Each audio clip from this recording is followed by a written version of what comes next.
Hello, everyone, and welcome to another episode of Wong is Right with Mike on Movies Podcast. Today, we're going to be talking about the hit comedy Game Night, starring Jason Bateman and Rachel McAdams, and it is directed by John Francis Daley and Jonathan Goldstein. Stay tuned.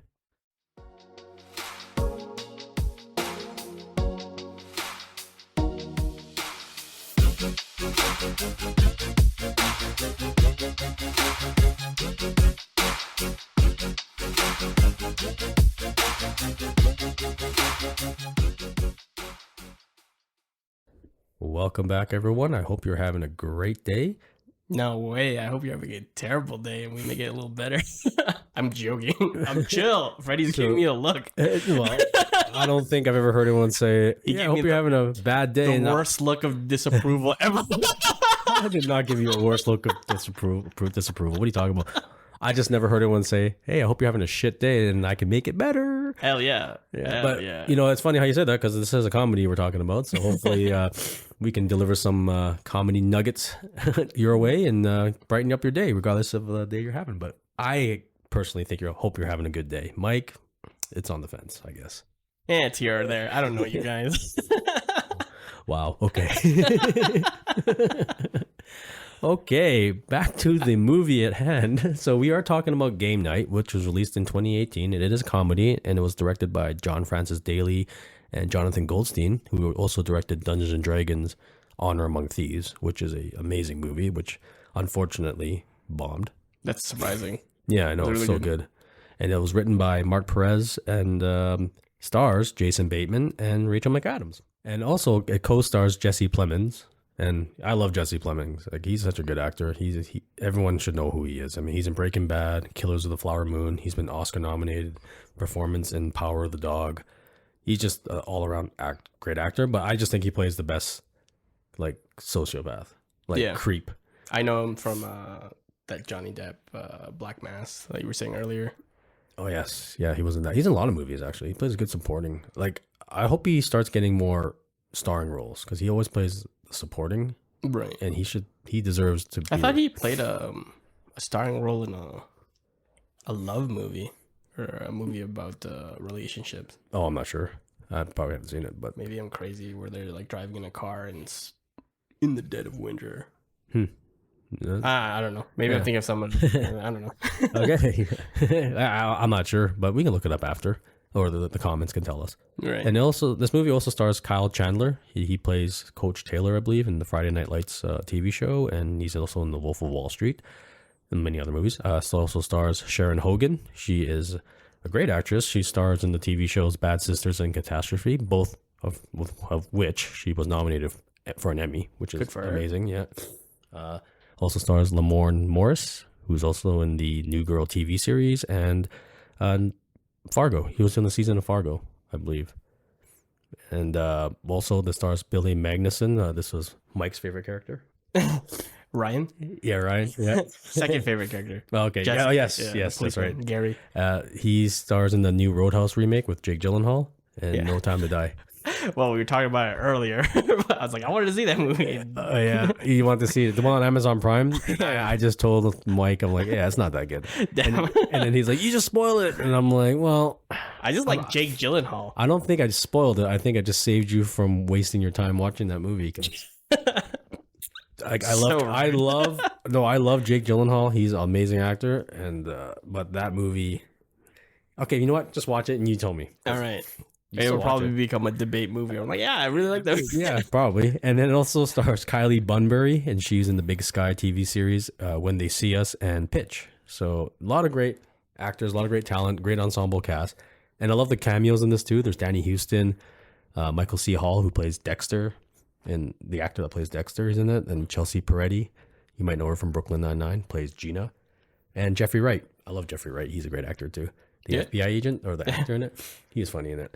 But yeah, this is Game Night. Batman, right? Plays Commissioner Gordon. Yes, that's right. Yeah. So Jeffrey Wright's underrated. They do cameos, and I love Game Night. I remember watching this in the theater, and I wasn't expecting much. I like those movies. You know, those movies where you're just going in like, this seems like an okay movie. Like, you don't have a high expectation of it, but then it blows your mind. Like, it actually goes higher than your expectation. Better than your expectation. Yeah, and I thought for this movie, I was not expecting the comedy that came out of this. It's actually pretty. Yeah, it's pretty funny modern comedy. Yeah. So, but we decided to do this movie because we haven't done any fun movies yet. The first 3 were pretty. Well, I guess Hot Fuzz. It's pretty like that's more action. Yeah, action and stuff. Kind of straight up comedy. Yeah, this is and I don't know if you have those friends. I have these friends where if you like this kind of movie, like just those fun, entertaining movies, they judge you. Like, you have those friends, bro. I like Doom, so everyone judges me for that. Yeah, they do. No, but that's what I mean. I have these friends that they only watch like art house movies or like independent movies or quote unquote smart movies, and then when I tell them like, oh, watch Game Night, it's really good, or Fast and Furious, snobby. Yeah, and they get all like pretentious and snobby on me. Like, you watch that garbage? Like, so like it's just that's not film. Yeah, it's not film. It's not a movie, and it's like, dude, like I don't chill the fuck out, man. It's like, I mean, I like those art house movies too, but there's only so many Darren Aronofsky movies I can see at a time without wanting to kill myself. And like, you know, like there's like The Lobster, like all those weird ass like art, like they love those movies, and I get it. They're original, they're different, but I had these friends where they just judge me for like liking these like Doom or Fast and Furious or whatever. They're like, you're not a true movie fan if you like those kinds of movies. And it's like, what do people go to movies for? Yeah, I'm a basic bitch. So if the movie's like an hour and a half runtime, if the movie can take me out 45 minutes, it's a good movie, in my opinion.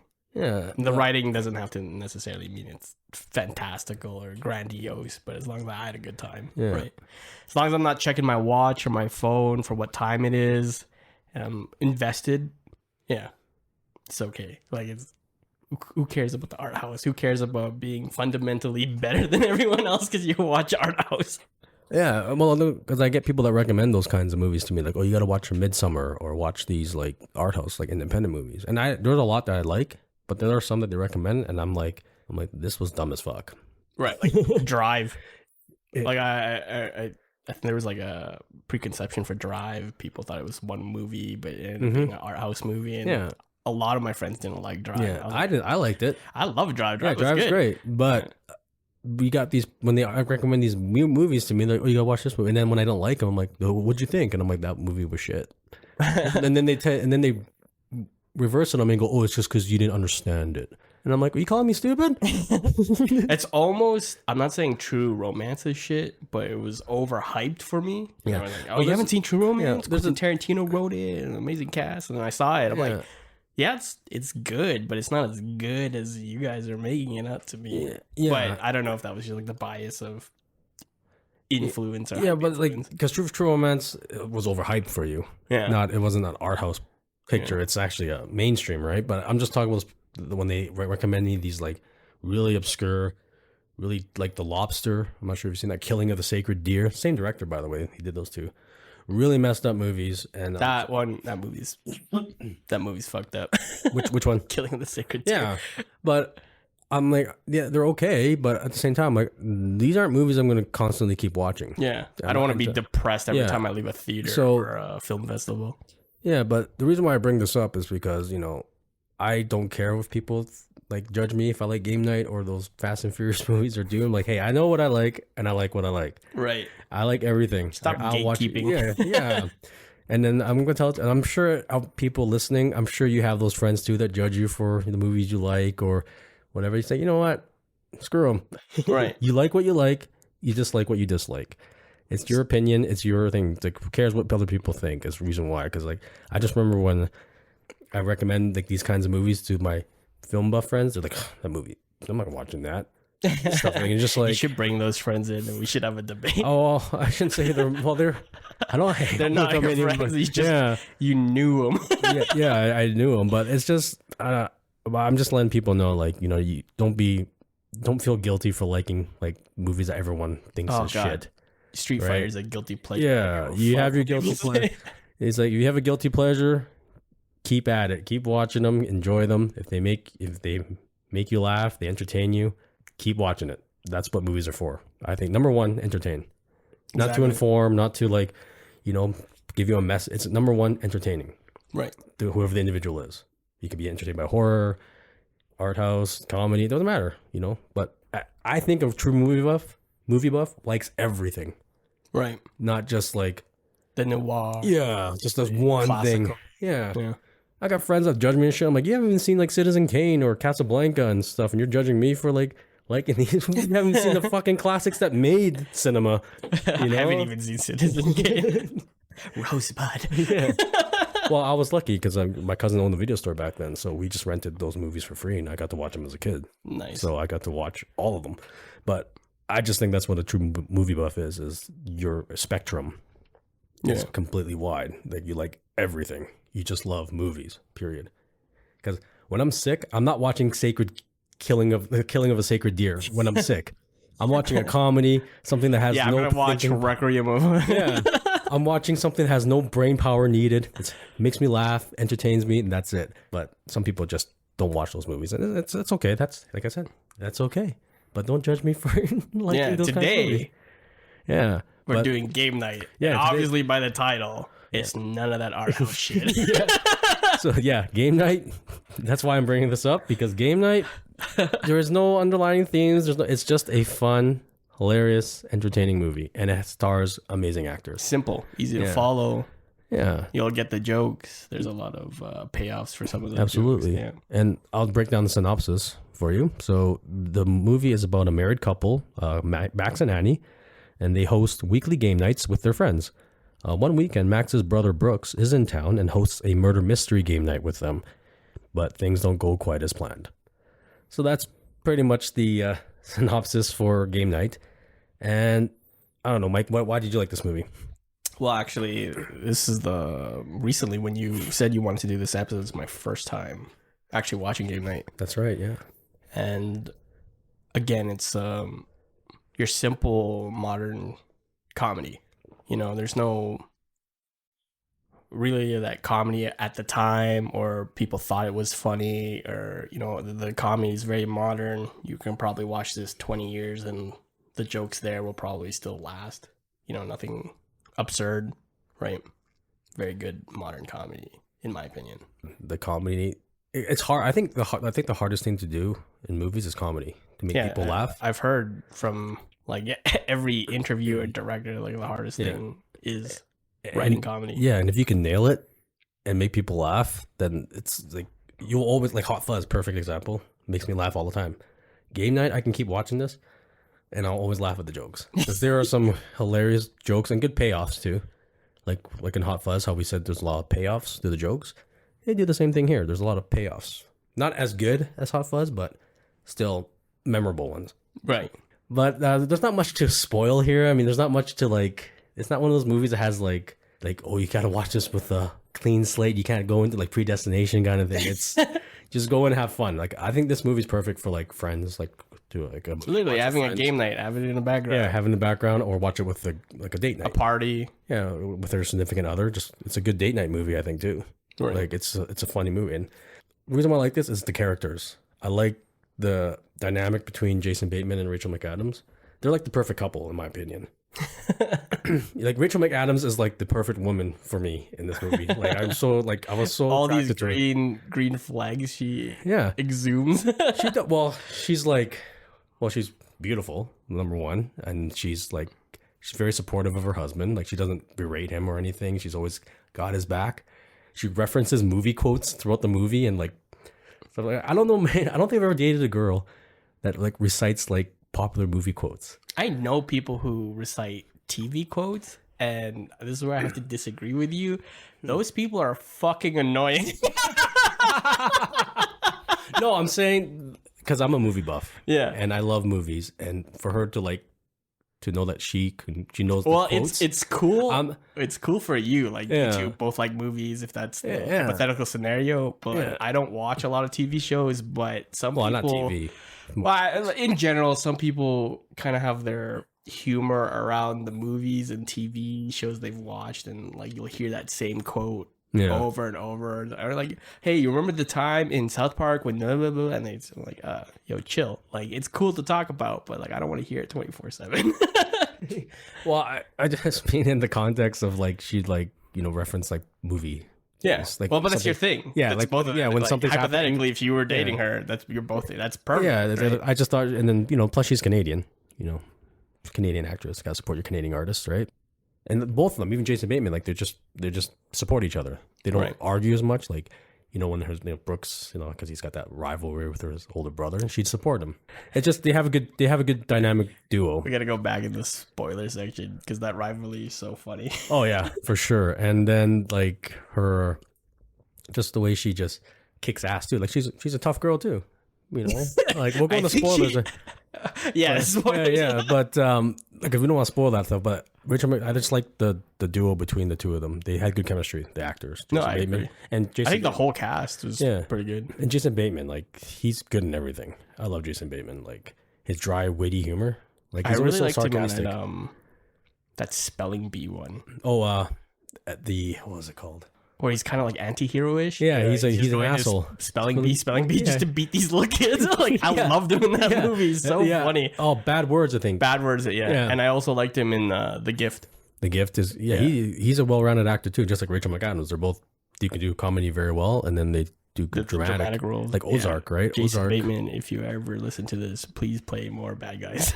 Yeah, he plays a good dick. Yeah, he plays a really good asshole, and he plays a good hero too. Like he's just good. It's Jason Bateman, guys. I mean, I'm just like ever since Arrested Development, when I saw that TV show, I'm like, this guy's coming back. It's awesome. I only know him from movies. I haven't. Well, he was a child star. Yeah, I know he was a child star. Yeah, just like wow, Jason Bateman resurgence. It's awesome. Yeah. And he is like his dry wit and sarcasm in this movie. It's gold, right? And but I think who do you think steals the show in this movie though?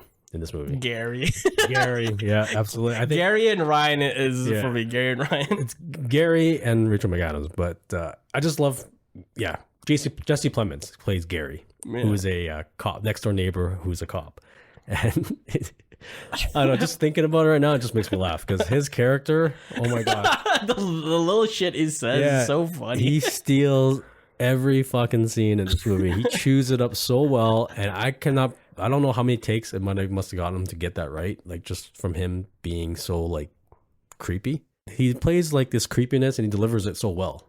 He doesn't break. He never smiles. He's like just always straight. He's like, it's like if Nicholas Angel from Hot Fuzz was his next door neighbor. He doesn't smile.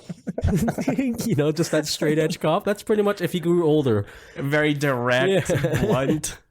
And in the way like he speaks, it's always like it's a direct statement, but it's almost like he's questioning what the fuck you're doing. Yeah, like he's a cop. Man. He's interviewing you too. He's like, he's asking because he plays that character where I'm sure everyone has that friend or acquaintance that always wants that you don't want to invite him or her to a social gathering because they're so awkward and creepy. Like they're harmless. A friend of a friend. Yeah, a friend of a friend or something, and you're like, oh crap, this person's coming. I don't want this person to come because as horrible as that sounds, we all have that friend. I do. I know. I might even be that guy for some people. Who knows? I know I'm that guy for a lot of people. Mike's coming. Shut the fuck up, man. Oh fuck! Look who's here. It's Wong. Fucking idiot.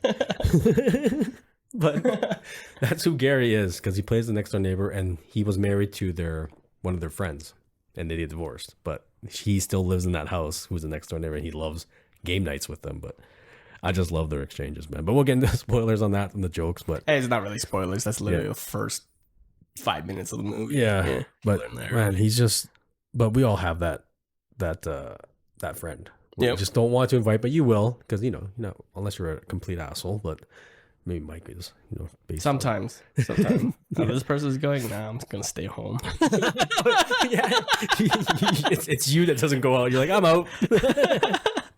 Mike questions like, who's going to be there? Oh, this person? Nah, I'm good. Yeah. I don't want to deal with the heat, I'm going to swim in a pool of broken glass. I'll see you guys later. I prefer that. I'd rather eat broken glass than hang out with that person. Yeah. But yes, Gary does steal the scene. But like you said, the other characters, all of them are hilarious. Like Ryan, he is funny. Yeah. Man, the joke, how dumb they portray. I think it's because he has a lot of the better liners. He does. Yeah. Like he's got a lot of good dumb lines. Like talks about fight the one-liners. And the one-liners he says. But we can get into that. My favorite gag, right? Which one was yours? Oh, we'll go to the spoiler. Excuse me. Oh, this okay. Yeah. Okay, I want to hear it because I'm thinking I do, but I know there's so many though. But Shit. and then you also got it's also about Brooks, right? The brother. That's like the sub story where we all have. And this is another thing I can relate to because I have two brothers too, and it's that sibling rivalry, the comparing yourself and to them, and they compare themselves to you. And this is the pretty much the dynamic. Like, have you ever played board games with your siblings back in the day? Like, Oh yeah. Hell like, yeah. are you a board flipper? Nope. Yeah, I'm a cheater, but I don't know which is worse. I'm the older sibling. I'm Brooks, man. Yeah, okay, that makes sense. I'm not the cheater, but I was the max in the way, like, I always lose because I was the youngest, so I'd always lose, and they probably cheated too, like you, fucking asshole.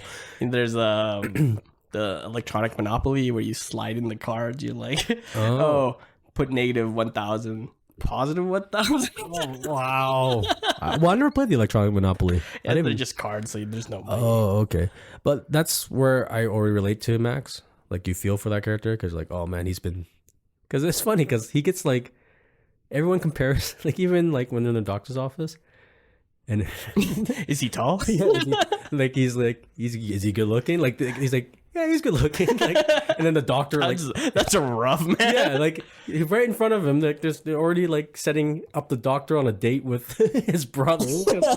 You know, because it's just like, oh, how tall is he, and would he is he single? Like, just like asking all these questions, and all people are always talking about how good his brother is to his face, and that does give you a complex for sure. That's what happened to me when I was younger. Always, like, even in high school, went to all the same high schools. The complex doesn't even have to be between siblings. It can be anything, cousins, relatives, but in coworker. Yeah, exactly. Yeah. But I just relate to this because I can relate to the whole brotherly thing. Because, like, even in high school, the teachers would compare me to my brothers. Like, yeah, it was and I'm weird. like, dude, they graduated like 3-4 years ago. What the fuck, man? I remember when my sister. It is not really comparison. Well, I didn't really think it was just a weird statement. My teacher said my youngest sister went to my junior high, and my science teacher's like, oh, you're gonna be like your brother and get A's on your science. She told me that. I'm like, that's a weird thing. I haven't been there for like 4 years.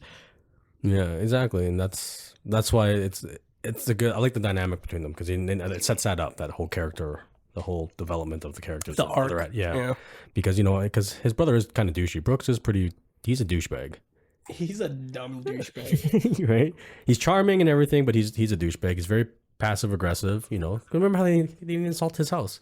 It's like, oh, your house is beautiful. It reminds me of simpler times. And it's just like, wow, what a backhand comment that is. Like, you know, so you can already tell that even though I've been like, you know what reminds me of simpler times? Get the fuck out. Yeah, but you can already tell, like, there's that competition between the two. Like, there's that like, they love each other, but they're and the friend group is like, oh, bro, yeah, and they love him. Yeah, they love him more than they like Max. It's just kind of like, what a diss, man. Like, but those are the underlying themes. But of course, those are the sub stories, like the relationship with his wife and then the relationship with Brooks. But then the main theme is obviously the mystery, the murder mystery game. Have you ever done a murder mystery? Those live ones? No, I've never done one. Is escape room. Yeah, I've done escape rooms. I've never done the murder mystery theater or like murder mystery, like the actors come in and, you know, do all their performance. That's too crazy. I feel like I'm too poor to do that. Yeah, it probably costs quite a pretty penny. Yeah, I've done escape rooms and like laser rooms or activate, but nothing crazy on the lines of that. Yeah, like when we were talking about board flipping, like my brother was a board flipper. Or spaz, as you call it. You know, I wasn't, because I always got my ass kicked anyway. So it's just kind of just like, well, whatever. It's normal for me. But I've had friends that get angry, and I've had friends too. No, I mean, I've had friends that get angry when we play board games, just because of the unfairness of luck RNG. Yeah. Yeah, I've had friends who've been upset with their luck or the roll of the RNG, but never have I witnessed a board flipper. Yeah, I've had friends I've witnessed some board flipping. Not like now, like we're in our 30s. If there's someone that old still board flipping, I'm like, dude, man, like, you need to like seek help. But back when we were like teenagers and stuff, Well, I had friends that were board flip, especially like. I think the closest I've witnessed is back in the day when Pokemon and Yu-Gi-Oh cards were a thing. When we would play Yu-Gi-Oh cards, and my friend would lose and just storm off screeching. That's probably the worst. Okay. But never like YOLO flip the whole board. Yeah, like the Monopoly board gets flipped, right? Or even like Mario Kart when you get the controller throwing because you use the blue shell and fucked up. There's been intense, like a lot of fuck yous in your relationship between your friends are come into question, like in Risk. When you just want to start dominating, like get him off the board, you single out this one dude. Yeah, that's when you team up, pretty intense. I'm here to win, friend. Yeah, well, no, I got friends like because they would trash talk me like as the game goes and they're winning. Like let's say they're beating me during the game. Like I don't usually trash talk until I actually win the game. That's when I trash talk because I know for a fact I won. Right. The worst is when you trash talk and you fucking lose. Well, look at you now. Yeah. So I always keep quiet and I just be okay, that's cool, and I just laugh or whatever. But I had friends that would trash talk me during the game as they're winning, and then when I start winning, they start freaking out, and I'm like, wow, you just trash talked me for like 3 hours on this game, and then I'm starting to win now, and now you're getting mad at me. It's like I have a strat for that. If I win the first game, I tell them I retire as champion, and then I watch the next game. I'll never play again. I'm champion. See you later. So one of our favorite games to play as a family is a game called Secret Hitler. I know it sounds bad. What's it called? Secret Hitler. Secret Hitler? Secret Hitler. My God, what the Okay, anyway. Anyways, the first time they were telling me the rules, and then we played, and I won the first 2 games as Hitler. I was like, I retire as champion. I retire as Hitler. I won. You retired as Hitler. And then the saltiness in everyone's face. You're like, no, you got to run it back. I'm like, no, thanks. Wow, I didn't even know. Is that an actual game or game it's a board / card game. Okay, it just sounds very. It's a lot more inappropriate. It definitely. Anything with the word Hitler in it, it's like, okay, but that's, okay, but you won. You're Hitler. Awesome. I'm Hitler. It goes back to the last. I don't know where to segue. No, it kind of goes back to the last episode of Predestined. Yeah, how do we segue Hitler into Game Night? Well, there is a reference of Hitler in Game Night. Because remember, Max and Annie were teaming up, like playing Risk, and like, hey, if you team up if we take this one and we take it, and then they're like, the high five. Then, yeah, and they're like, the other couple's like, you can't team up. You work for Hitler, and then they high five, and then she's like, you're high fiving Hitler. That's you. Spoilers. Yeah, that's just a throwaway joke though. That wasn't part of the story. It's just literally within the first 2 minutes. There's a lot of cuts in the first 10 minutes. All those flashbacks were pretty funny. Yeah. But but I'm not much of a board flipper. I love game nights though. I'm a huge game night fan. I love escape rooms and like murder, like solving those murder cold case games too, and true crime case things. Very cool. That's why another reason why I want to see this movie, because I'm like, oh, game night. Like I used to have game night a lot with my friends, but not so much anymore. I'd probably suck at it. I haven't even played Clue, man. I don't even know how to play Clue. You've never played Clue? Nope. Damn, man. Take you to like those board game cafes and we can start playing them. Actually, not the first one. I think a lot of people haven't played Clue. Yeah, Clue I haven't played. I can't think of any other popular board games at the time. There's Monopoly, and Hungry Hippos, Risk. I love Risk. Yeah, Jenga. Jenga's easy. Yeah, great drinking game. Jenga's a great drinking game with the dots on it. You see that one? Which one? The Jenga drinking game? No. Because there's these dots. So when you pull one out, depending on how many dots there are, that's how many sips of the drink you have to do. You put it on top. So there's a 1. And if you knock it over, you have to drink your whole drink. But there's these dots. And it's like there's 1 to 3 dots. So when you pull it out, if you see 2, you got to take 2 sips. You take 1 sip. I'm old school. Yeah. I can drink without the game. So you're just an alcoholic. Okay. Hell awesome. Yeah. Who needs a game to drink? I'm gonna drink 5 of these right now off the bat. No, but it's fun because it's called social activities. And Mike, I'm not sure if you know about that. Sociables. I know of drinking games. And I've partaken in drinking games. I just think that sometimes it's kind of stupid. All right. But yeah, so basically, yeah, like this movie is fun. It's a fun movie. You don't need brain power to like enjoy it. It's great acting, great storyline. There's a few good little twists in it too, and funny twists, and it's just the comedy. It's the delivery of the comedy and the actors delivering it. It's great.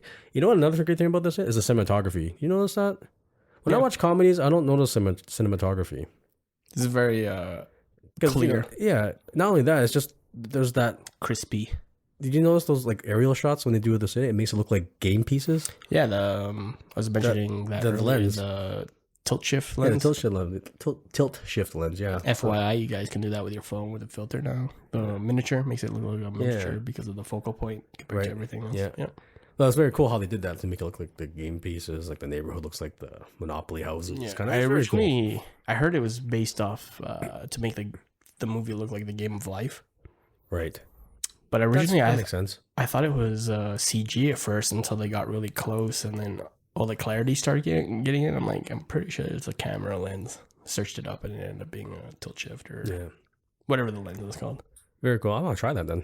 For you non-movie buffs, in a movie, horror movie or whatever, where the protagonist or whatever character is facing a mirror, and you can't see the camera, but they're facing each other, and people are like, "Oh, it's CGI, it's a twin or whatever." Actually, they do that effect with a tilt shift lens. Oh, okay, interesting. Yeah, like what movie? I'm just saying in general. That's the effect the tilt shift. No, I mean, is there like an example of a movie that did that, or that you know of? Not at the top of my head. Just character faces mirror and mirror reflects back, and you don't see the camera, and in the way that's a tilt shift. Okay, it's possible to do with a tilt shift. All right, cool. Well, yeah, I don't think there's anything much to discuss in the spoiler-free area. We'll get right into the spoiler territory now, where we talk about the jokes, some of the story things, our favorite scenes.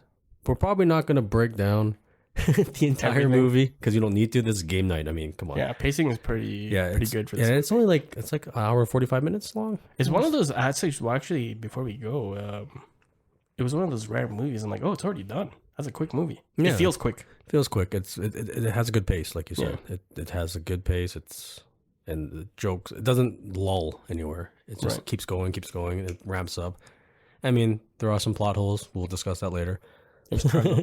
Well, there's one big one. Yeah, there's a few. And then, before we go, we do want to mention our first episode because apparently remember when we released it? We published it? Oh, yeah. There was a huge, for some reason when I uploaded pause around 11:20. Yeah, there's a big pause. Like how many seconds? Like 20-second pause? Like 6, 8.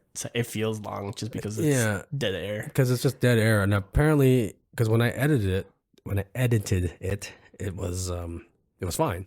Ignorance is bliss. I'm gonna play the upload and something janky with there. Not our fault. If you guys have any feedback, critical feedback, please post it on our Facebook post under the episode. How you guys think the format's working right now? What else we could change or what we can add, vice versa. Let us know. It would be much appreciated. But we are going to go into the spoiler territory of Game Night now. If you haven't seen Game Night, definitely stop it now and watch it because I'm pretty sure you'll enjoy it. Especially watch it with friends and family or with a significant other. It's a good movie to watch with other people.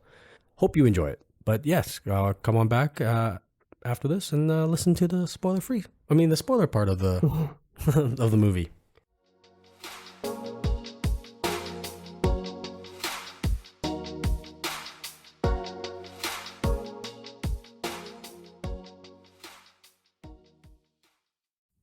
Welcome back. I hope you enjoyed your popcorn, and I hope Game Night inspired you guys to play a board game later on today or maybe tomorrow or weekend. How'd you guys feel? Did you guys think it was as funny as we thought it was? Let us know. So, Freddie, favorite parts of Game Night? Well, I think we should go from the story, like not jump to the end right now. But there's so many jokes in this. Like right at the beginning, before we get into the jokes, I really love the script on this too because it's very how they established Max and Annie's relationship right at the beginning in 3 minutes. You notice that? Yeah, very simple. Very simple. Bar scene. Yeah, the bar scene. Cutscene. Yeah. It's just within the 3 minutes you already know. Okay, they're competitive. Like they want to. This is not a game. Yeah, it literally is, right? Because like you see like Annie getting mad at her friends because they're losing, and then you see Max going to the bar buying like 5 shots of vodka for them and 5 shots of water for us just to get them more drunk. Yeah. Like you just see the competitiveness in them, and then you see them meet, and then I love the camera, the close-ups of them smiling at each other. It mirrors the end too. Mm-hmm. I just love it. And then it plays to the Queen song, Don't Stop. What was it? The Queen song that they do? Don't Stop Me Now. Yeah. So that's like anything with Queen's great. But I just love he already establishes their characters just by those, like they're madly in love, they're very competitive, and they love games. So my only critique is the to find interest in one another over Teletubby trivia. the Tinky Winky thing. Yeah. What's the problem? He's like he holds a purse and he's blah blah blah, and they look into each other's eyes and they start smiling, and the guy rolls his eyes. Yeah. I was like, yeah, I'd be the same way. I'm like, you guys are gonna bond over Teletubbies? Yeah. You're crazy. What maybe another funny part was when they're playing charades during that whole cutscene of them meeting and getting married and all that. When they're playing charades, and then Max points at the friend, and he's like overweight, unemployed. He just keeps pointing at the friend. Overweight, unemployed, single. He's like, what the fuck? Because it's like that is kind of harsh, right? It's like when you point at someone, you start saying those things to them. It's like, what? You're supposed to be my friend, man. It's like, holy shit. Oh, I completely forgot. Yeah, but He's like, and that's when he rolls his eyes again. It's like, I'm really happy for you guys, 'cause that's when he proposes to her. But in those 3 minutes, and they're playing DDR at their wedding. I'm like, nice. If you're Asian, you have to have played DDR at some point. So. If you wanted to be cool in junior high and high school, you knew how to play DDR. Here's the thing, though. When I see those people going off on that thing, I'm like, wow, that's really good. But then I'm thinking to myself, what if they dance like that at the club? Just like stomping around. Just stomping around. I'm like, you get your circles while stomping. You get your ass kicked so fast. I don't know. I'm just saying, like, it's called DDR. I wouldn't say ass kicked. Probably be stared down. You're like, yeah. It's just funny because it's called Dance Revolution, but it's like, if you dance like that in public, like that, not without the arrows on the machine, hop up for left and right, and then hop forward. Spread your legs for up and down. Oh my God. And you got to hold on to somebody so they don't fall because you have the hold bar on there. Yeah, the hold bar, just to move your legs faster. Just holding on the side of the bar table and fucking shuffling your legs. That's what I mean. Like, imagine you just did that at a club. Like, I always want to see someone, like some DDR professional, like put those moves on the dance floor, because I want to see how it looks like without the pad. I just have my friend Johnny in mind because he used to play a lot of DDR. You should ask him to do it so we can film him. Hey Johnny, we need a clip, bud. Yeah. But I did find that cool because I'm like, oh, like it just shows how much they love games. They love video games and board games, but they're playing DDR at the wedding. I'm like, that's pretty cool. But yeah, jokes, man. Oh man, where do you begin? Like, I think the doctor's office was funny. That's when you get to hear. Are we done talking about my semen? And they still keep going. Yeah. It's like, oh yeah, because they're talking about this. I'm not loving your semen. Right. What makes me laugh because she's like, have you been stressed? He's like, no. She's like, the wife's like, you're a little stressed because the brother's coming. Yeah. Right. And he's like, oh yeah, he's taller, he's more successful than him, and blah blah blah. And I love the doctor's just like, well, what's your brother's name and is he single? I'm only 5'2". How old is he? Like, and she goes off as it fades. Oh, one time Brooks dated a ballerina. Yeah, the wife, right? Yeah. And you just close up on Max's face, just like fuck. Like, this shit again. Yeah, because just by his face, you can tell that this is normal for him. Right. The whole comparison. When they talk about Brooks. Yeah, when they talk about Brooks, it's always in a positive light. So I like that scene because that pays off in the end too. That joke of the doctor and everything too. But how about you? What part in the beginning? In the beginning? Yeah, just in the first act. When they introduced their friends and he's like, I told you guys to sneak in the door. What is this, a zombie apocalypse? Oh, yeah. They walk through the window, yeah. That random girl's like, hey, do you need any help? No, I'm good. Oh, Ryan, yeah. His young hot. Yeah. Always has a hot young girl. The girl who works for like Sephora or whatever. Like, oh, we met you last week. No, different girl. Same look, same everything, just different. He's like, don't you work at he's like, you work at H&M or something, right? Yeah. I work at Sephora. Yeah, Sephora. He's like, and then Kevin comes in, he's like, you're asking a lot of us. He steps through the window. Yeah, it's like, I didn't tell you to sneak through the window. I'd be pissed off if my friends did that. Yeah, they're breaking all my plants and shit. What the fuck is wrong with you? I'd actually like push them out as soon as they put in the first foot, so they lose their balance. Yeah. Oh, I think the favorite joke from both of us is the flashback to, because they're like, Ryan, aren't you tired of losing game night from all the dates you bring? Because he brings like a different girl. Yeah. And then you got like, they're playing Scrabble. Dennis isn't a name. Oh yes, it is. It's my daddy's name. But the best is the very final one because they're playing like the Taboo or something. Yeah, because he's like, Ryan's like, oh, these are the cream of the crop. They're the elite. Oh, white people. Everyone's like, oh. Everybody's like, what? I'm like, how the fuck would you get away with saying that? The reaction to everybody when she says it, you just see Ryan throw the card out like, oh fuck. Running it back before they even have the flashbacks is when they meet Gary for the first time. Oh yeah, fuck. Gary is the scene stealer. Walks in, he's like, oh, you guys having a game night? No. I noticed you have 3 bags of Tostitos there.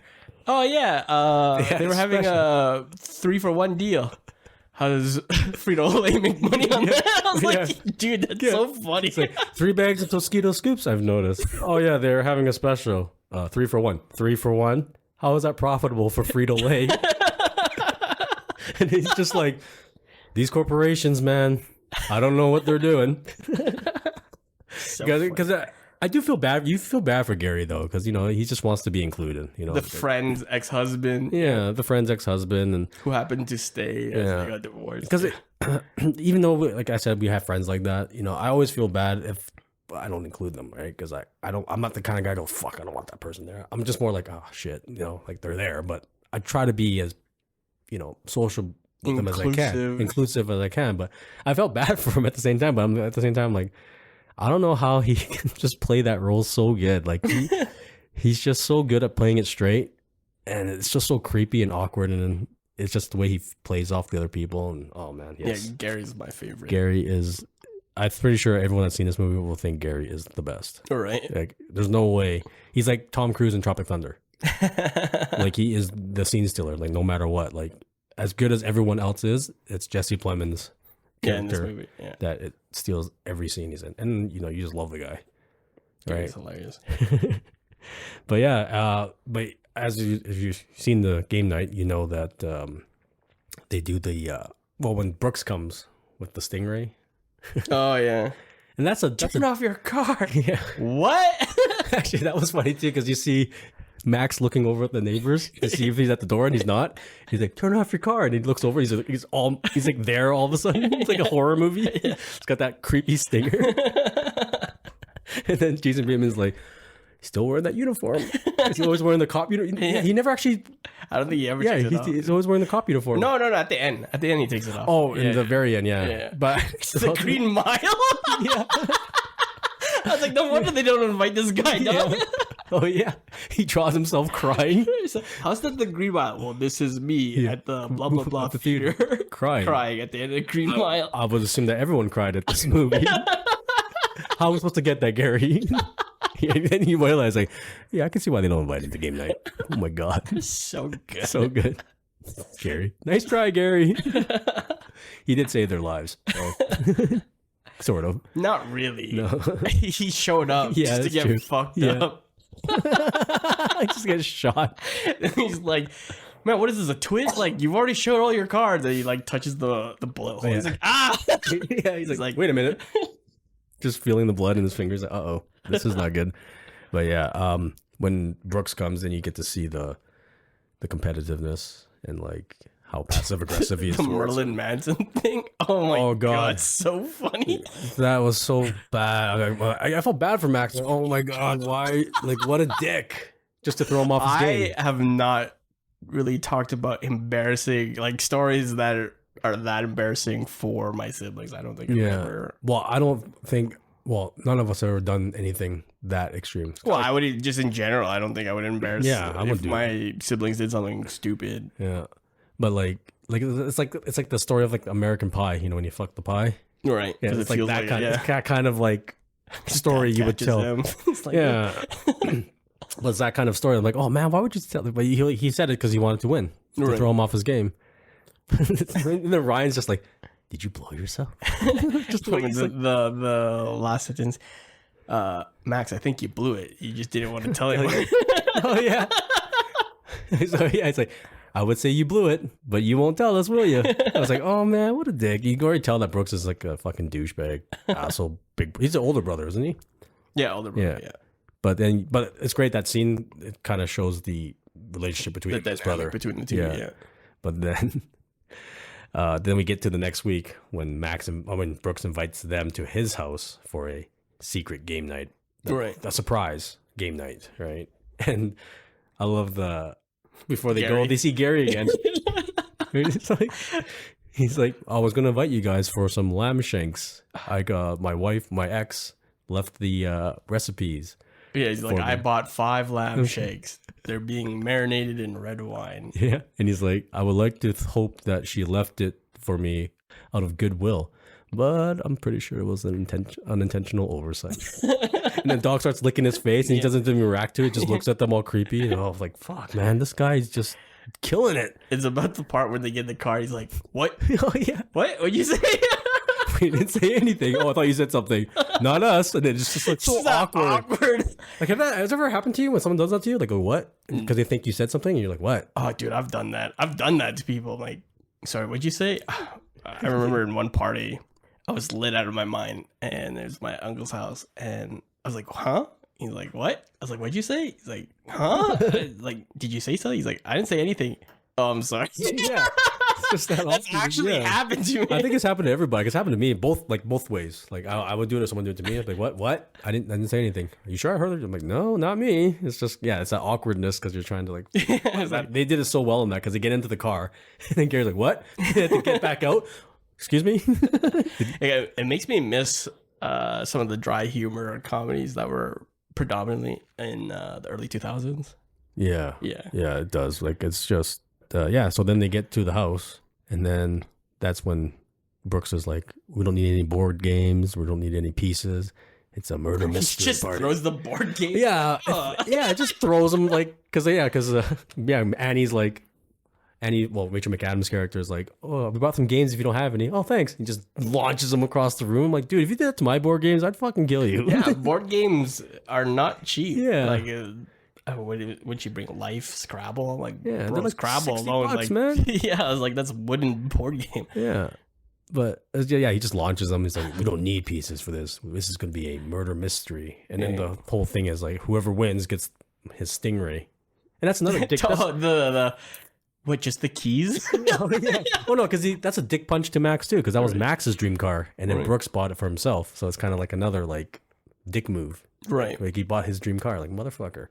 Right? But then you know why he did that, though. Yeah. Later at first. But when you watch it, you're like, oh, what a dick.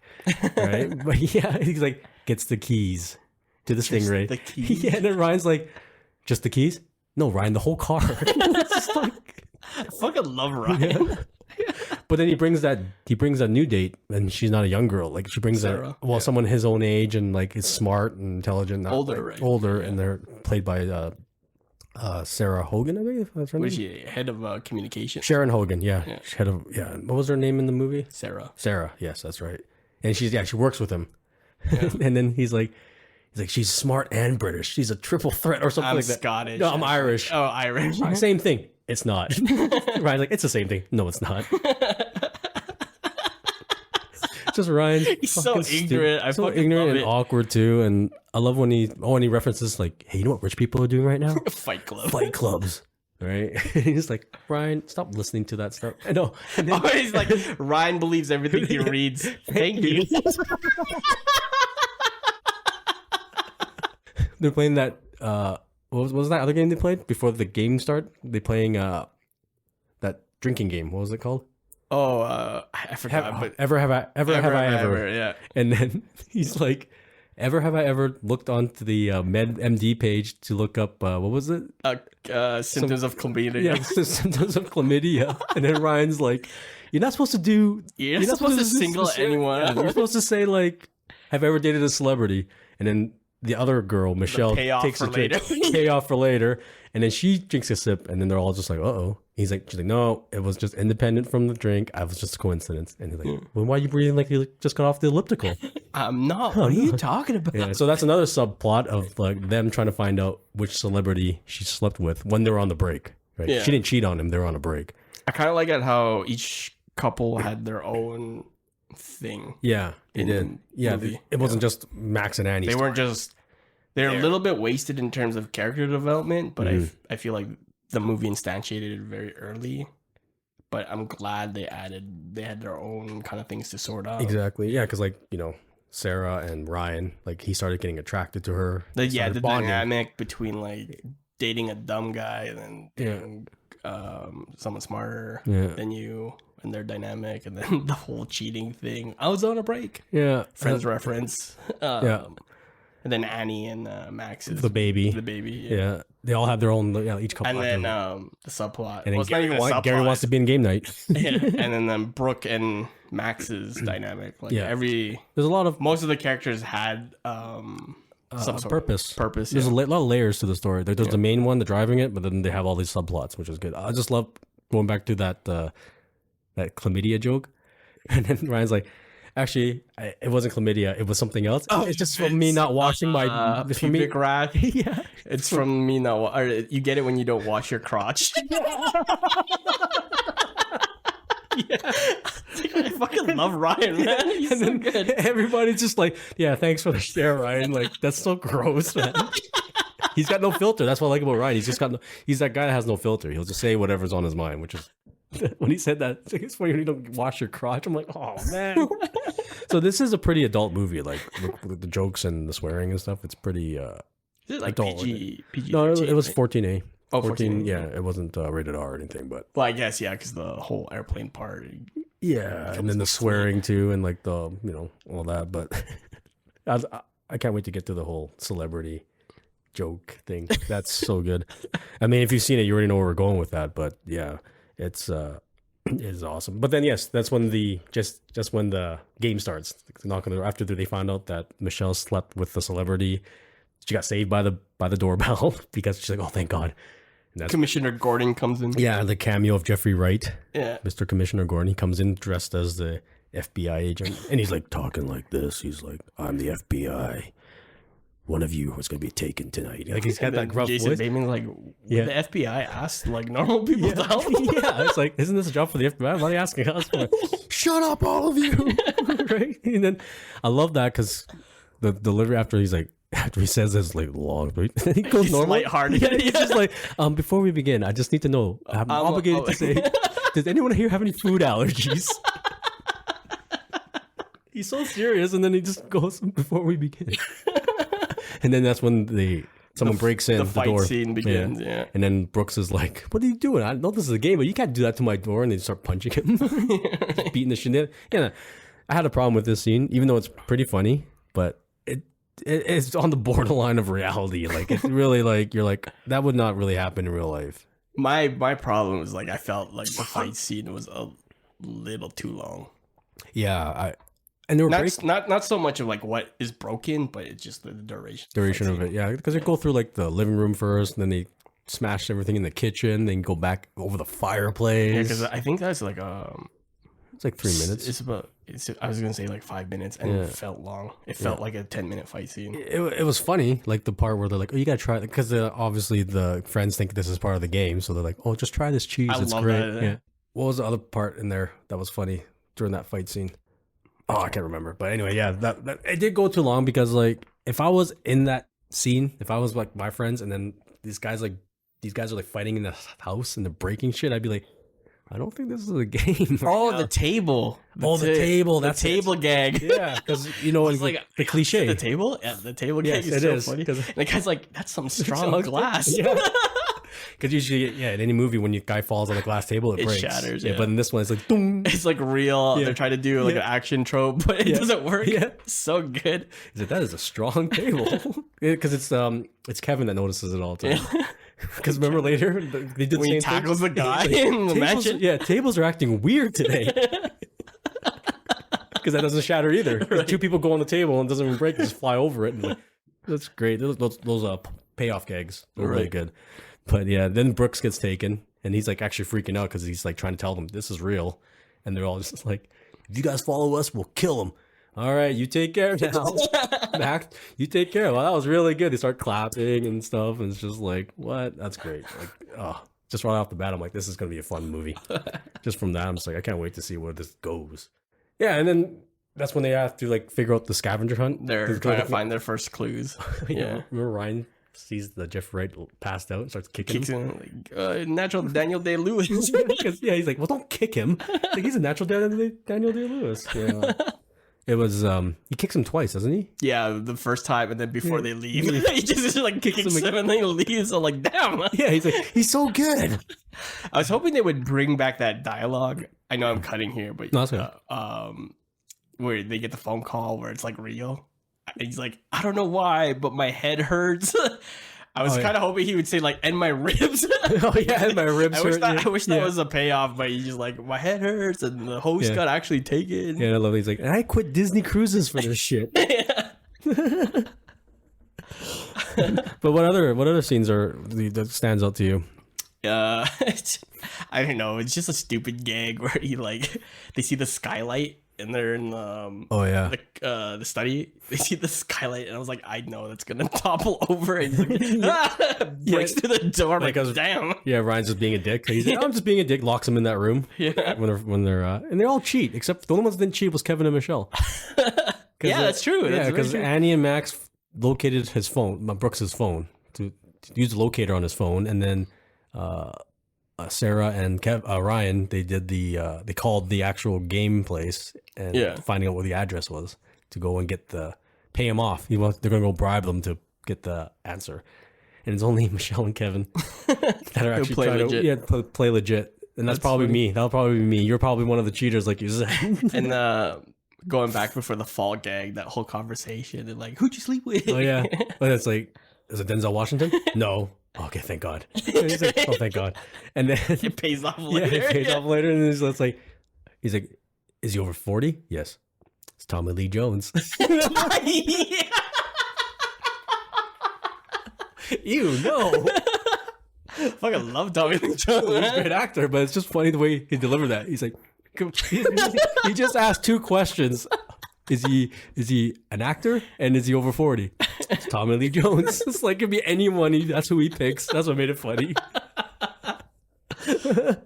Oh man, Tommy Lee Jones is like 70, man. Oh man, yeah, he's way older than 40 now, right? But yeah, the bullet scene. We'll go into that now because when Max and Annie track Brooks when they get to the bar.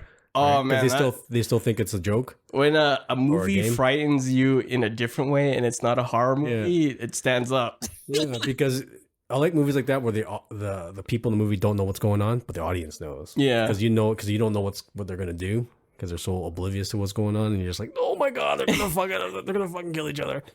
But yeah, when they get into that bar, I love when they're like, well, look at this bar. Look at these actors. Oh, these are probably fake tattoos on that bartender. Let's test them. He's like, let's order some really awkward, like really obscure drinks. And then she's like, I'll have a vodka tonic. Yeah. He's like, a vodka tonic. Yeah, and then Max just looks at her. Good job, babe. I'll have a Harvey Wallbanger. That was good though. It's like, what the fuck? Oh man, that's why I like this movie. It's just these jokes, they keep coming, and then because Annie has Brooks's gun. It's a real gun, right? And we're just talking about the horror in this is the gun safety that's thrown out the window. Yeah. Because she thinks it's a fake gun. And doesn't she drop it once? And she's like, I see you trying to grab my gun. It's like, oh, she's singing, and then she uses it as a mic and puts it right in the guy's face. And like, singing to the mic. Damn. Yeah, and you're like, oh my god, that's a real gun. That's a real gun. You're like, oh, you're gonna shoot somebody? You're just waiting for it, right? But and then they find Brooks in that room. Yeah. And then they free him. And then he's trying to say, like, this is real, this is real. Bulgarian is introduced. Yeah, and then he shoots. She's like, oh, is this gun real? She shoots the light and drops it and then shoots. And then goes off and shoots Max in the arm. But like you said, there's a goof on that gun, right? Yeah, so I had to quickly double check because I don't know how guns. I'm not a gun fanatic, but I was telling Freddie earlier. I'm pretty sure the goof there was since it's a revolver, the hammer needs to be cocked, so she has to pull it back to shoot and then pull it back to shoot again. So dropping the gun. Well, I don't think she even cocks it back before she shoots the light. And when she drops the gun, it wouldn't have shot Max in the arm. Right, yeah. And my other nitpick on that, too, is when he does get shot in the arm, because later on you see it's supposed to go through. But in that scene, when he gets shot in the arm, it's only bleeding off the top. Yeah. If it went through, the bottom, yeah. It'd be bleeding all the way through, but they had to keep it like that for a the gag later. Yeah, which is... Like I said, this is a fun movie. Like, I forgive these little nitpicks because it's not like Hot Fuzz where the devil's in the details. This one is just it's a straight fun movie. Just have a ride with it. Yeah, laugh. It's to make you laugh, and it makes me laugh. Like, here's the thing: comedy could be the story could be as shitty as possible, but if it makes me laugh, I'm gonna like it because that's the point of it. You guys ever watch Super Troopers? Oh, I love Super Troopers. Great movie. The story's not anything to ride or like talk about. Yeah. Not like Citizen Kane, but that movie's hilarious. It's funny. Like Beer Fest, I thought was hilarious. Have you seen Beer Fest? No, I haven't seen Beer Fest. Like dumbest, like the plot, everything, physics, throw that all out the window. But it makes me laugh so hard. It's the same guys that did Super Troopers. Oh, interesting. Yeah, same team, same comedy. Without a paddle, not a very big story-driven movie. Just funny. But Game Night, Game Night is still better than those movies, I think, in regards to like story structure and character dynamics and stuff. But yeah, like when you get that whole bullet removal scene now, when they go, that scene is so funny. It's also a wholesome scene too. I liked it too because how much she cares about him. Like she remember she buys like dish clothes. She didn't have surgical clothes, so she has dish clothes. But then she bought that magazine for. He's like, why do I have a magazine? Oh, that's for later. He's like, oh, I saw a recipe for corn chowder. You love corn chowder. I do. And it's just kind of that wholesome, like, you see how much they know each other so well and how much they love each other. And she's actually going to remove a bullet for him. Right? Oh, yeah. Reason there's no plot hole here because they're like, why don't they just go to the cops? It's because Brooke says there's a mole. Yeah, the Bulgarian has people everywhere. Yeah, the Bulgarian has moles all over the place. I'm like, there's moles. Well, no, because Annie said something on his face because he's talking about moles. Yeah, in the car ride. Yeah, in the car ride because he's talking about the Bulgarian. Because then you find out Brooks is a import-export dealer on the black market. He's not even a businessman or anything. He's an illegal export person. Yeah, and then export person. Yeah. But the bullet removal scene is cute because he buys that squeaky toy. Yeah, I got the squeaky toy for you for your mouth. The scene where she cuts his arm. That's pretty brutal. Made me laugh so fucking hard. He's like, next step is, it says here, to cut a small incision a little bit the size of the bullet wound. Yeah. She goes all the way down. I'm like, he's like, oh, that's not small. Yeah. She cuts like 2 inches down. Yeah, I was like, oh my God. He shows blood. And the funny part is when he spits the squeaky toy right into her face. Yeah, like right to her forehead. Babe, that was too big. Is it too big? Way too big. Or before that, when he pours the alcohol and then he got the squeak in his mouth, and you just hear, does it hurt? And it's just the squeak toy just going off. Oh, great scene. And the final payout, it's a through and through. Yeah, it's a through and through. Did all that for nothing. And then I love the gagging though. And then she starts gagging. Baby, don't do that because if I do that, I'll start. And people start gagging. And you just see that random lady walking by, like looking at them, and then just keeps walking.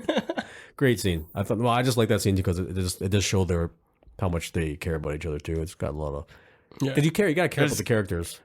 There's character development there. Yeah, so that was a great scene too. But gunshot scene when they're trying to take it out is my favorite gag of the whole movie, where Sarah and Ryan they go to the place. Yeah, they finally go to the place. Yeah. The money gag. The money gag. So fucking good. So good. Oh my God. I keep laughing at because it drags on for so long. Yeah, it's like it feels like 10 minutes of nothing. Yeah, it's just like because he's trying to pay him off. Like, we want the answers. Like, well, how much? Oh, first, like the girl turns around and they turn her around. She has a gunshot head. They're like, Yeah. And then she wakes up. What the fuck is that?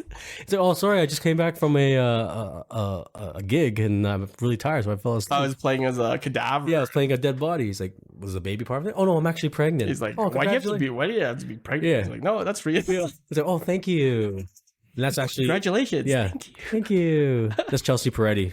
She's in Brooklyn Nine-Nine, and then she's married to Jordan Peele. That's the actress that's married to Jordan Peele. Oh, yeah. So, yeah, and then that's when they sit down and like, look, we don't want to play the game. Just tell us the answer. Like, we have to pay you, all right? And then how much? How much? Oh no, she didn't say that at first yet. Oh yeah, like, that's right. Because then she's like, oh, I can't do that. Will this change your mind? Yeah, he's just slowly sliding it up the table. And I just love the camera shot of it because you just see it going into frame. And then you're thinking it's like, because when you see him pull out, you think it's going to be like $50, $100 or something. It's like $10. Right? It's $10. And then he's like, nope. She's like, nope. How about this? And you know, at this point, when you say no, you're thinking, oh, he's going to go higher. So much higher. I can start slow. How about this? He's just sliding this again. It's $5. And then eventually it's 2 ones. And she's like, Sarah's like, doesn't matter how slow doesn't matter how slow you slide it. It's only $17. Yeah. So how much would you want for this? $100. He's like, give her 100. I don't have 100. He's like, how much do you have? $17. He's like, $17. You only brought $17 on a date? Yeah. And then she has to give the money, remember? And then she takes the $17 with it because Ryan tries to take it back. He's trying to get it back. He's like, oh, you're going to keep it all? Okay. I fucking love that gag. It's so good. Oh man, the writers and the directors, they just know how to frame it, and just the actors, they're just, it all depends on the delivery too. Just go slide. I don't know if I could keep my face straight just even sliding the money across the room. So good that scene. Yeah, Ryan is awesome. Ryan and Gary, and that's when they all find out it's real now. Yeah, they all find the phone call we mentioned. Yeah, and then that's when they go to where do they go after that? They go to Gary's house.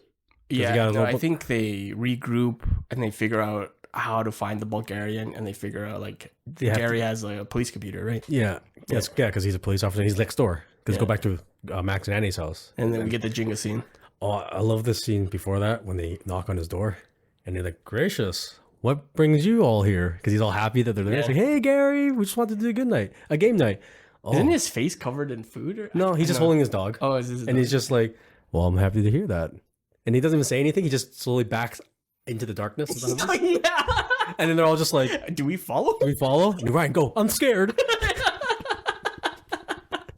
Because he doesn't say like, come on in, or I'm so happy. He just slowly creeps backwards into the darkness of the house. The shadows. And everyone's just like, do we follow him? What's going on? And then they hear the music playing in the back too. It's just like so creepy. Yeah, and that's when they play Jenga. And that's when they're playing, and then Max goes into the room. The blood scene. Yeah, oh fuck. That scene's so brutal. It's so like bad. It's just leaking and the dog's licking it. It's like, oh no. Yeah. But he's just like, no. And then you see Gary get up. And he's like, I heard him cry out. He's like, and then they're like, oh no, tell me about your ex-wife. I beg your pardon. Yeah, I'm new here. Tell me about Annie. I heard she was wonderful. Oh, not Annie. What was her name? Oh no, Debbie. Debbie. Yeah. And then he's just like, just so he doesn't go check on Max. So he has to start talking about his ex-wife. But yeah, the dog covered in blood. And then he uses like the wedding shirt with the picture wiping the blood off. This is where I relate to Max. Like 100%. After he makes the mess worse, I've been like, yeah, fuck this. Yeah, the way as soon as the dog shook and all the blood splattered over, he's just, that's so good. He's just like, fuck this. He just drops his shirt and leaves. Yeah. That's why I love Jason Bateman. He's good at those kinds of like asshole or like dry wit, dry sarcasm humor. Like he's just so good at it. Yeah, fuck this. Yeah. My nitpick on that though is when the dog shook that, he had no blood on him. Right. The whole room gets covered. Splattered. Yeah. Gary would be like, what the fuck is happening to you? Right? But and his arm, right? His arm coming out should have been like bloody. Oh, bloody. But yeah, obviously for the gag, you can't spoil it there. But these are nitpicks. Yeah. Right? But it's still it's not funny. Hot Fuzz. Yeah. It's not Hot Fuzz. Yeah. It's not meant to be taken seriously. It's a comedy, and it delivers the comedy. Mainly delivers the comedy. That's what it's about. So, and then that's when they go to the rich person's house, the Bulgarian. Well, not the Bulgarian. No. They find out Yeah, because Brooks the sold it. Bulgarian and his associates, and then No, because Bulgarian, Brooks was supposed to sell it to the Bulgarian, but then he got a higher price from some other rich guy, and he sold it to them. oh yeah, the name. Yeah, and they needed the name of that guy, Yeah. and that's where they went to that house. And then you find out Ryan's right. There is a Fight Club. Fight Club. And then you see Kevin's just like, this is some fucking Django Unchained bullshit. And the rich people are fucked up. But it's funny because Ryan was actually right. Right. There are Fight Clubs. Fight Clubs. You're just gonna stand here and watch. Yeah. Well, it might be over here. And then it's good that he did stay there because the fucking egg was right across the room. Safe. Yeah. Yeah. But I love when they catch him stealing the egg, Ryan. And like, Oh wait! Before that, the conversation of Denzel Washington. Oh yeah. The picture, man, killed me. Yeah, because he's just like, just tell me who it is. All right. It was Denzel Washington. And then it flashes to her at the gas station. And then it played that Drake song. I got my eye. What was it? Got my eye on you. Yeah. And then it just cuts immediately though, because it's like, hold up. It was Denzel Washington. Yeah. Did you like? And then you see him because when you look at him, you're like, oh my God, that does look like Denzel Washington. But then you find out like they slept together. He took her back to his apartment. It's like, what kind of car is driving? You tell you, huh? What version? 3 Series. And then the photo on her cell phone. Oh my God, made me laugh so bad. I was like, oh shit. He's like, not Denzel. Kevin just looks at it and he's like, yeah, baby, that's not Denzel Washington. Like, yeah, it is. No, it isn't. Like, take a close look. It's the nose that gives it away, right? Yeah. And she's like, oh my God. He's like, what is he like? Oh, describe his house. Well, he's got like a 2-bedroom apartment. Yeah. His spare bedroom he uses it as an office. He's like, just like finally realizes it. And then he does a good Denzel impersonation though. Right. I'm not going to do it because I can't do it. Yeah. But he just does it so well. If you saw the movie, just like he did a great. I'm like, wow, he sounds just like him. He's standing right here. Just whatever. It's just, oh man, so good. But that was a funny payoff because it actually was. Well, you think it's Denzel, and it's not Denzel. It's a lookalike. Oh man! Then it's the eggs. Yeah, Ryan steals the egg, but then the fight, because he's doing it while they're fighting, so no one's paying attention to him. But then the guy knocks the other guy out right in front of him, and everybody's just looking at him, and he's just like, "I'm the CEO of Cyberdyne Systems." Fucking Terminator. Does anyone know this guy? Yeah. I hope you do. I'm the CEO of Cyberdyne Systems. It's like, holy shit, man. He's like, wait. Drops the glass. Now that scene's cool too, because this is like a one-shot chase scene. Like, oh, I didn't even notice that. It's just like when they're doing the whole passing the egg. The egg, it's all one shot. I mean, they might have done some trickery with the cuts, but it makes it look like it's one shot. Or wipes, I should say. Like, yeah, but it's like, wow. That's why I was talking about the cinematography. I'm like, this is just for a comedy. Usually you don't see like camera work like that. I didn't even notice that. But yeah, but it's all like one take and like them passing it around. And did you notice like during the night they're actually playing games in those scenes? Like that's like a keep away hot potato game they were playing. Yeah, like keep away. Yeah. Then you got the charades with the belt. Yeah. And then the escape room where he's trying to escape from the skylight, and then they had to break out. And they actually reference other games in the movie, which I thought was cool. Yeah, my first viewing was like, man, for a movie that's called Game Night, they don't really play games all that often. And then my second view, I'm like, oh, escape room. Yeah. Fight Club. That's a club. They're an actual game. They're actually Fight Club there. But yeah, it's that they finally get the egg, and then they deliver it to the Bulgarian now, and then they find out the egg's fake, and what they really needed was the WITSEC, the witness protection, the names, the list, and then Bulgarian is actually Dexter, Michael C. Hall, which I thought was cool. I'm like, oh, it's Dexter. And then there's because before that they meet on the bridge, because the first twist. Yeah, the first twist is that the ones at the bar that held Brooks captive are saying, "Oh, meet us at the bridge at midnight." And then that's when Gary comes in as a badass when he does a hood slide, and I might have scratched my belt on the hood of the car. Yeah. When the guy's like, "Fuck you, pig! I don't care for that nomenclature." It's just he never swears because he's just like, I'm not fudging with you. He's like, stop fucking with us, Gary. I'm not fudging with you. This is the real list, right? Yeah. But then you find out that those two people that was holding Brooks at first were Convicts that Gary hired. yeah, because he wanted to play a prank on them, I guess, To invite him back. To the game night. Yeah, that's so good. And then because he gets shot and there's the whole scene. I just like how that after he's like, by the way, that lady hit me with her car. Oh yeah, because and he ran him over. Hit him, backed into him. Yeah, that was funny. By the way, that lady hit me in the car. Yeah. And then that's when you find out Gary was playing them the whole time. The one's twist, and then all of a sudden he gets shot. You know, that kind of reminds me. Sorry, I'm gonna run. No, you're good. The scene where they're driving away from that Chevy. Oh fuck, I forgot what that thing's called. That Chevy and the Nissan Maxima, the whole chase scene. Yeah. It's like it kind of took me off. I'm not saying I know a lot about cars. I'm like, bro, that's like a 6,000-ton van versus like maybe a half Mazda the size. Like a Mazda or was it? Nissan. No, Nissan? Nissan Maxima. Yeah, that would be destroyed. I'm pretty sure they could get away. Oh, the speed wise, yes. Yeah, speed wise. Yeah. And then, yeah. That is true. I love those. Yeah, that always bugs me about chase scenes where you see two cars, but one's like. Yeah, how like they're in a sports car, and for some odd reason, these like GMC fucking or like, Escalades are like catching up on turns and shit. The fuck? Or even like a car trying to chase a bike. I'm like, yeah, just go through an alley. Yeah, I get it if it was like maneuvering driving, like going through alleys and like doing like sharp turns and stuff, you can keep up. But when it's like a straight on highway chase, it's like, come on. Right. That bike is gone. Yeah. Okay, you're not chasing that. You're not going after that thing. Right. You're good. You're done. It always depends on obviously the vehicles, but a lot of times you see the bigger 4-door sedans, the full size sedans chasing like a smaller sports car. Yeah. At the end, you find out that Gary was playing them for fools because he wanted to be invited back to game night, but then he all of a sudden gets shot, and then Max still thinks it's a joke. Oh, you jumped the shark now? Like, oh, you introduced these new characters at the last minute? You jumped the shark. And that's when he pokes his wound. He's like, ah! Yeah, and he screams, and he's like, wait a minute. And then that's when Dexter or Michael C. Hall comes in. That's the Bulgarian.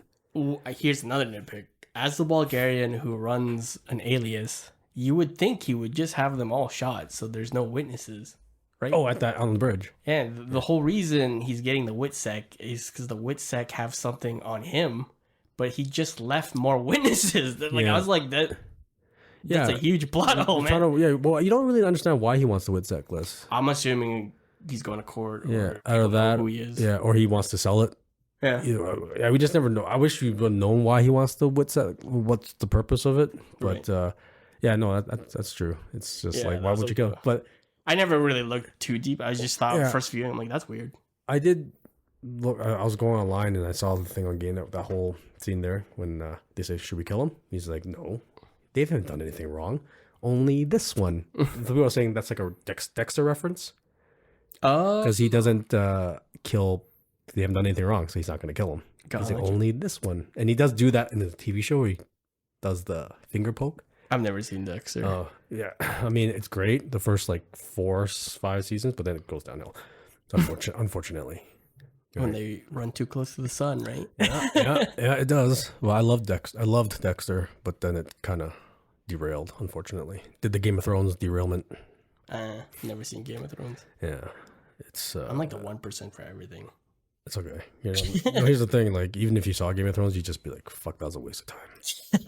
It's such a good, like, here's the thing, I'll watch it up to like season 5, and I think that's the end. I don't well, season 6, I guess, but I don't watch 7 and 8. I'm like, no, forget it. Because, anyways, we're not talking Game of Thrones, but that was the thing that fans noticed, I guess. The whole Dexter thing is like, should we kill him? It's like, no, they haven't done anything wrong. Odd. Yeah, it's like a nice. I don't know if the director's intention to like do a throwback to Dexter's character because it's him playing or whatever. But then you get to the airport. Get the ticket. We gotta remember that Brooks did say like, "Oh, I did this all for you, Max. I'm sorry. I want to confess that I always cheated when we played." Oh the relationship. Yeah, relationship. He's like, I always felt jealous because you had a beautiful wife, you had a successful career, you had like, everything, and I was, I had to one up it. Yeah. Right, because you find out like, he has no. he's got a fake job. He's a legal arms or legal dealer or whatever. And then he's like, I wanted this game to be for you. So I check your pocket, and I had the keys to the Stingray. Oh, going back to that at the game place when they're talking to the lady about getting the final clue. That was the final clue. Check your jacket pocket. Yeah. And then like, what does that mean? He's like, maybe. And then Sarah's like, maybe it's a book jacket. Books don't have jackets. Ryan's like, books don't have jackets. What are you talking about? It's just like fuck more Ryan stupidity right there. But yeah, then you find out, Brooks was planning the whole thing for Max. Right, to win, yeah. To win. And then, he gets taken by the Bulgarian, goes to the airport. I love it when because he takes the Stingray to catch up. He's like, there's only one private jet airfield or something, he says. That's how he figures out where they are. Remember they're driving? And he's trying to, because that whole, another action cliche when the plane's going on the runway and then the car's trying to take out the tires. Remember he tries it the first time, completely misses? Yeah. He just jerks the wheel. You miss, hun? Right. Thanks.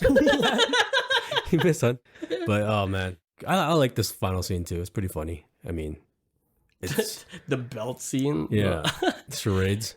I felt that scene went a little too long for the charades, but, like, I wouldn't say the payoff is good enough for the length of that gag, but when you see the belt go out, he's like, that's one slow belt. Oh, yeah.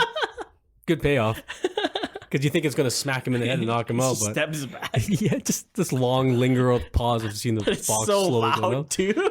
Yeah. But then she just knocks him out with a fire extinguisher. Yeah. Yeah, that's what I mean. Like, Rachel McAdams, even though she's like sweet and wholesome in this, she's also a badass. Right. I think she does. I was going to say at the beginning, but I decided to hold it tonight. I think she does like the most damage to everyone. Yeah, she knocks out the back. She hurts her own allies. It hurts the bad guys. Yeah. And then, and then the jet engine scene. Oh yeah. The guy wakes up grinder. the guy wakes up. Yeah. And then she's like, freeze. He's like, don't hurt me, don't kill me. I have kids. And he's like, not with an ass like that. No, you don't. Oh, thank you.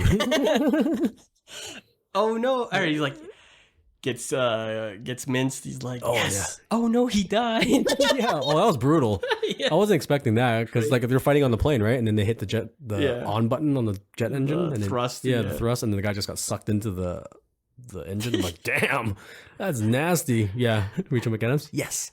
Oh no, he died. But that would be traumatizing. Yeah, and then they fight in the plane, Max and the Dexter. Knife. Yeah, the knife right into the bullet hole. Right into my bullet wound. And it's there the whole time. Right. It's like, I'm like, how are you fighting? You have a bullet hole there, and then you have a knife in there, and you're still using an arm like it's nothing? I'm like, come on, that's not real. Right. That arm would be limp.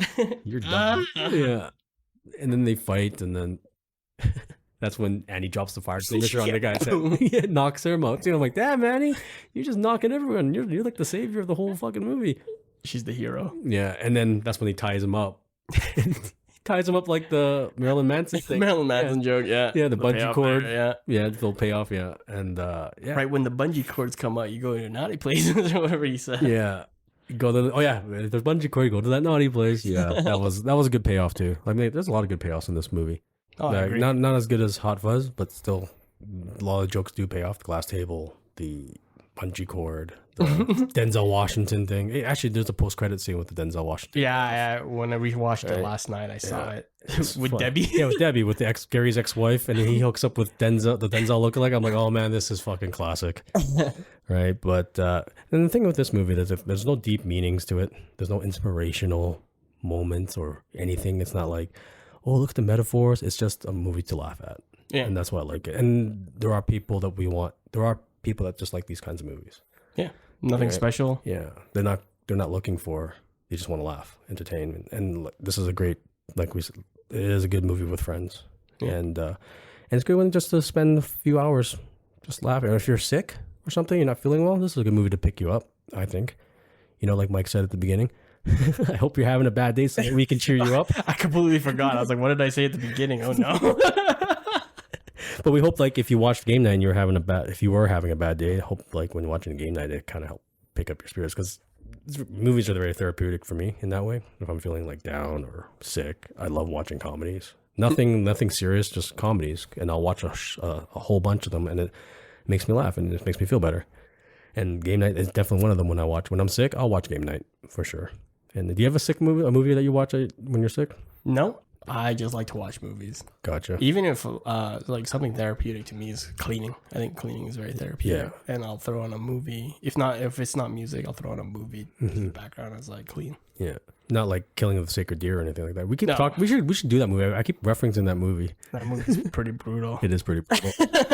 Yeah. If you guys haven't seen it, get ready for some depression after watching don't blame us on your crippling depression after watching that movie. Right. It's enjoyable, and you just we've forgiven the plot holes. Like, there was a lot of plot holes that we said, but overall, the storyline was funny. The jokes deliver. The characters are great. What would you give this movie? I would say 6.5. 6.5? Yeah. Okay. But it's not, don't get me wrong, this is rating off a comedy, right? I'm rating this as an overall movie. The ones that get the higher score, there's really in-depth. And again, like you said, it's a simple movie, easy to watch, easy to digest. So yeah, my 6.5 rating by all means is not a bad rating. I just don't want you guys to think I rated it low because I don't like it. I actually really like this movie, but it doesn't get the echelon of like Hot Fuzz or Collateral or Predestination, because some of those movies make you think. They're more in depth. What about you, Freddie? What would you rate it as? I give it like a 7.5. 7? Yeah, I would say that's fair. 6.5, 7.5. Yeah. And actually, I forgot to mention this because at the end, when you find out Annie's pregnant, finally, because they had trouble getting pregnant, they got pregnant. But I love how Brooks' character doesn't change. He goes back to being a fucking dickhead. Yeah, because he does this whole like, I'm sorry, Max, for being what. But then you find out that he fucking sells. I sold the list for $3 million. I shit it out. Sold the list for $3 million, and then I warned the guys for $20K a pop. Yeah, God damn. That's sad. That's a Mike move. This guy's a piece of shit.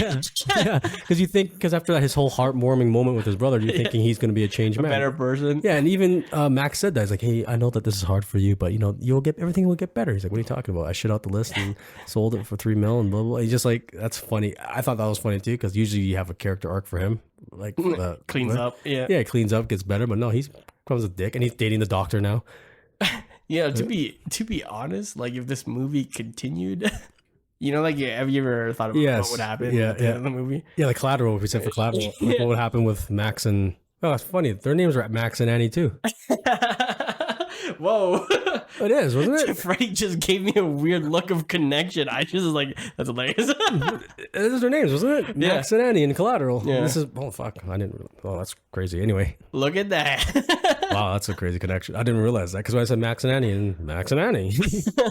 Yeah, we were talking about what happens after the credits roll. Yeah, like I'm pretty sure he wouldn't get like a probation tag at 36 months. I'm pretty sure he's going straight to jail. Yeah, he's pretty much fucked. But oh, that's great. But this movie was a hit, though. It did make the budget was about $37 million based on IMDb.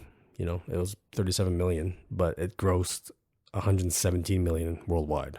Wow! So it is a hit. Like, I think a lot of people have seen this movie, but it's the same thing with Collateral or Hot Fuzz. Like, it was a hit, but a lot of people still haven't seen it. Right? It's like a lot of people that have, like, even some of my friends are like, I haven't seen Game Night. I've heard of it and I've seen the advertisement, but I never watched it, kind of thing. Yeah, it was my first time, right? Yeah. You never see it. So most people seem to like it when when I recommend it to them, but it was a hit, and I'm glad it was. And Jason Bateman, Rachel McAdams, Jesse Plemons, keep making movies. You guys are awesome. Right, definitely. Yeah. Let's not forget the little credit scene where it shows Ryan's Harvard. Oh, I love the whole conspiracy board that Gary makes up, and he even had like talking about the Frito-Lay. Yeah, he actually contacted them to ask about the 3-in-1 special, and then they're like, we do not offer this special, because he actually contacted Frito-Lay to see if that was an actual sale. Right.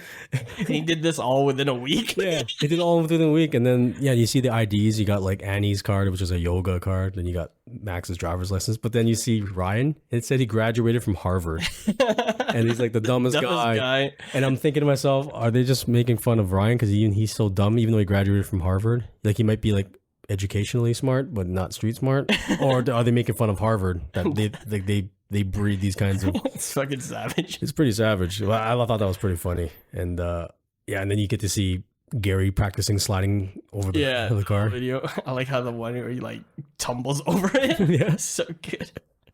And then he has the Green Mile on there too. The Green Mile movie. The recipe card. Recipe cards. Yeah, oh, so many. Even that one scene is just great payoff to the whole movie. Yeah. Nice little thing. But yeah, well, yeah, I'd give it, like I said, 7.5. And I recommend it. I think that's a fair rating. 6.5 to 7. And I really hope you guys enjoyed it. They're watching game night. And if you want, watch Dungeons and Dragons: Honor Among Thieves. That's the same director, different writers. Great movie, very underrated. And I hope they make a sequel to that. But based on the budget, based on it being bombing, it might not happen, which sucks. But if you're looking for that same kind of comedy, Dungeons and Dragons, even though it's fantasy, it's still really fucking funny. But yeah, anything else you want to add, Mike? Did you guys like game night? Let us know your favorite board games. Do you guys even play board games, or is it switch to card games now? Do you have any ragers? Or are you like me? Do you cheat to win, or do you play to win? You know, Freddie's fucking laughing, but I play to win, man. Not anymore. No, cheating as a kid. You don't cheat. You don't play to win. You just said it. You said you cheat to win. So you cheat to win. You don't play to win. I play to win. You cheat to win. It doesn't fucking matter. You rather be right or you rather be happy. Yeah, we're going back to that, right? Yeah. But like I said, you already know what the name of this podcast is. So yeah, I'd rather be happy. So guys, let us know. So it'd be like Wong is right on movies, and then Mike is happy on movies. That sounds like a shitty title. Let us know, and don't forget to follow us on Facebook. Give us a like. Give us a follow on Instagram. And subscribe to us on Apple or Spotify. Yep. Yeah, and we'll see you next time. Yeah, we'll see you next time on the next episode. It's going to be a special one. Oh yeah, every 5 episodes we're gonna do a different take, not just recommending movies. We're not gonna tell you what it is. You'll have to tune in to know, but it's gonna be different, and it's gonna be a little bit more, hopefully funnier, and it's probably gonna be a bit more savage. All right, guys, we'll see you then. Ciao.